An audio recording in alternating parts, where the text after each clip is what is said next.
Ya, Heret, kita masuk ke pertanyaan yang sering ditanyakan oleh orang-orang, yaitu faktor keamanan. Apakah sepeda motor custom seperti ini masih aman ya? Saya sih selama ini riding dengan teman-teman yang memang menggunakan motor custom, kita ngelihat keamanannya itu sebenarnya lebih kepada pengendaranya gitu loh, bukan dari motornya. Karena motor sendiri, apalagi kita custom buat kita dan kita tahu, ataupun kita custom buat orang lain, kita tahu benar-benar dari segi keamanannya gitu. Apalagi kayak motornya Pak Jokowi pun sebenarnya dari uji tipenya juga udah lulus gitu. Jadi siapa yang menguji? Balai uji tipenya. Gitu. Okay. Jadi memang jadi ini nggak asal-asalan udah pokoknya di custom, di las kiri kanan, digosok, dicat, jalan gitu ya? Enggak. Jadi memang itu ya? Faktor keamanan salah satu concernnya kita juga gitu. Hampir semua builder lah yang memikirkan untuk keamanan gitu. Kemudian kenyamanan di saat duduk. Jadi untuk kita menciptakan motor custom itu fittingnya tuh berkali-kali. Jadi disesuaikan posisi dengan kaki calon penunggannya, gitu, posisi tangan gitu. Jadi hal seperti itu pun prosesnya panjang buat kita. Jadi kalau masalah keamanan bisa dikatakan buat seorang builder atau local garage yang melakukan proses modifikasi itu udah jadi prioritas utama. Gitu.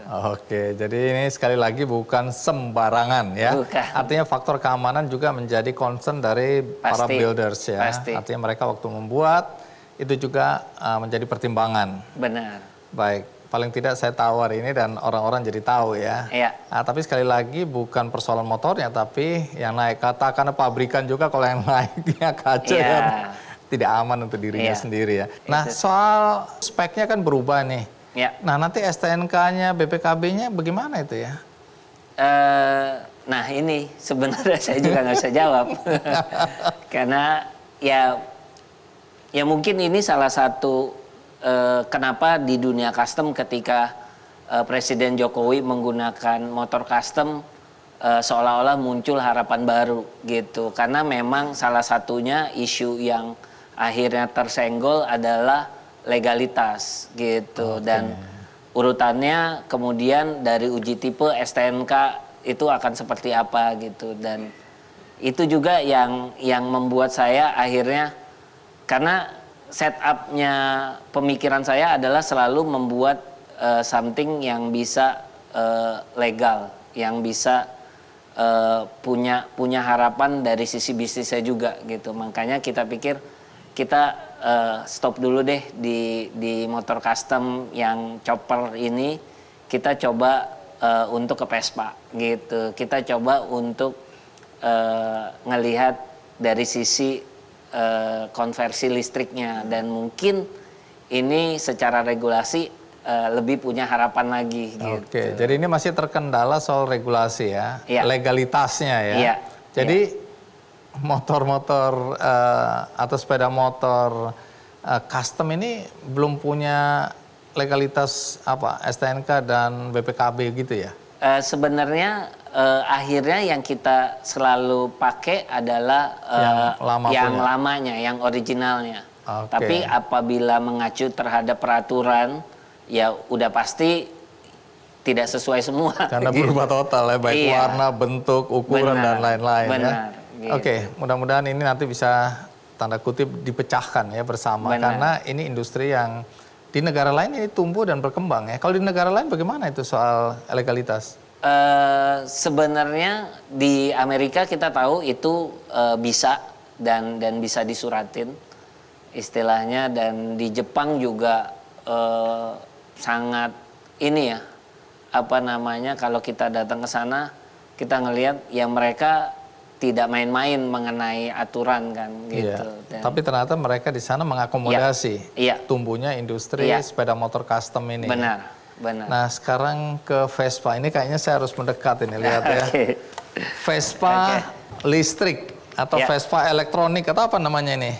Elektriko kita kasih nama. Elektrikal. Ya, elektriko. Jadi sebenarnya Vespa ini lebih kepada kita bikin portraitnya, Oke. gitu. Jadi yang kita jual keseluruhan sebenarnya kit elektriknya. Jadi kita bikin swing arm. Swing arm tuh semacam besi untuk memegang si tromol, gitu. Yang tadinya kalau Vespa dia Kayak satu batang cuma gitu. satu batang Iya. doang, and then nempel sama shock breaker. Nah kalau ini kita bikin dua karena memang sistem dari motor listriknya harus dipegang dengan dua tumpuan besi.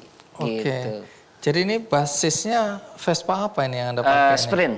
Jadi ini sprint yang memang kita udah modifikasi bagian depannya, kita copotin, kan biasanya ada spakbor yang tutup. Iya. Ini kita bikin agak chopper style lah gitu. Ini handphonenya menjadi bagian dari Speedometer. Oh, speedometer. Tak kira jadi- handphone Anda tertinggal ini.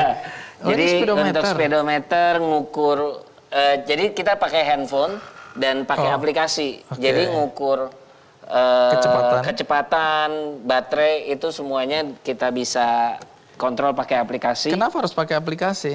Ini kan speedometer apa segala macam kan bisa elektrik gitu. Kalau secara praktis jadi lebih praktis karena secara desain kita mau lebih simpel lah. Oh, gitu. oke. Jadi ini gaya-gayaan aja kan. Tapi sebenarnya kalau jadi satu kesatuan bisa. bisa. Oh, Jadi oke. udah ada juga. Handphone gitu. jenis apa aja bisa ini nanti. Bisa. Yang penting gitu. aplikasinya ya. Benar. Oke. Gitu. Oke. Nah, ini Gitu. komponennya mesinnya diganti jadi listrik. Iya, mesin kan biasanya Akinya di mana? baterai. Jadi baterai kita ada di dalam sini. Jadi kita masukin baterainya, motornya Ini sekarang. biasanya apa? Tangki ini ya? Iya, tangki bensin Oh, biasanya. dijadikan tempat untuk baterai. Untuk baterai, kemudian di bawahnya ini engine-nya itu sebenarnya udah di dalam tromolnya. Gitu. Oke, jadi jadi begitu penggeraknya udah di situ. Dan langsung kita nggak pakai aki menggerakkan. lagi jadinya. Oke, Gitu. terus ini kecepatan tertingginya berapa ini?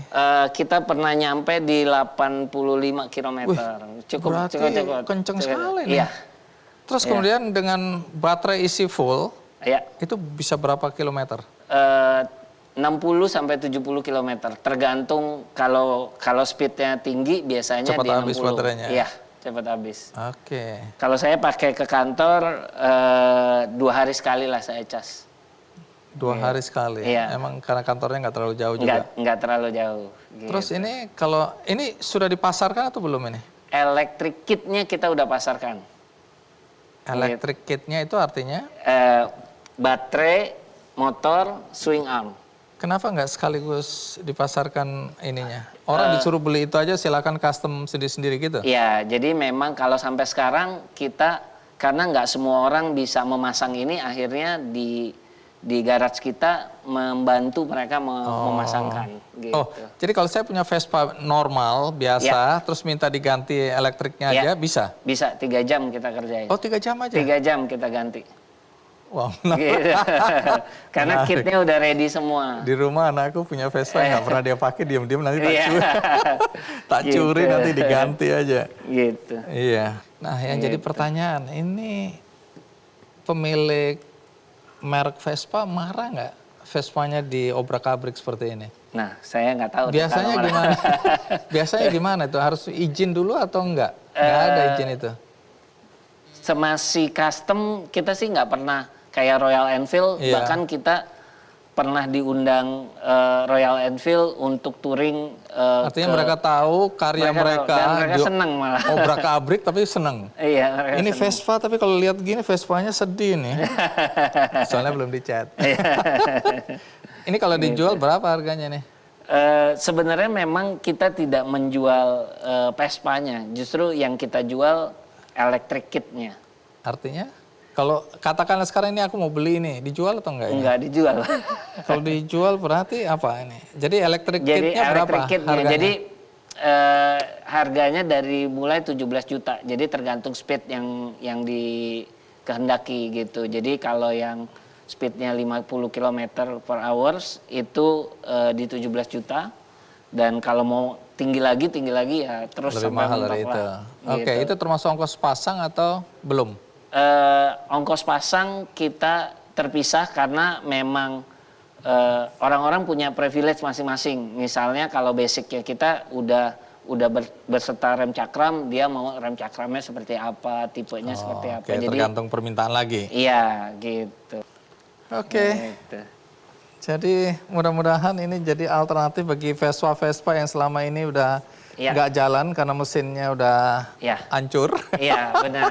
Bodinya masih bisa dipakai dan diganti dengan listrik ya. Oke, jadi ini Hemano juga membantu lingkungan ya. Benar. Jadi tidak mengeluarkan emisi yang kemudian mengganggu kehidupan manusia. Gitu kira-kira ya. Thank you Herod ya. Habis ini kita ngundang teman kita juga, builders dari Bali.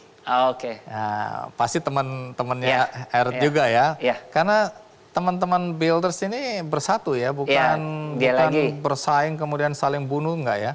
Iya, dia lagi. Jadi teman-teman kita ya itu aja. Gitu. Oke.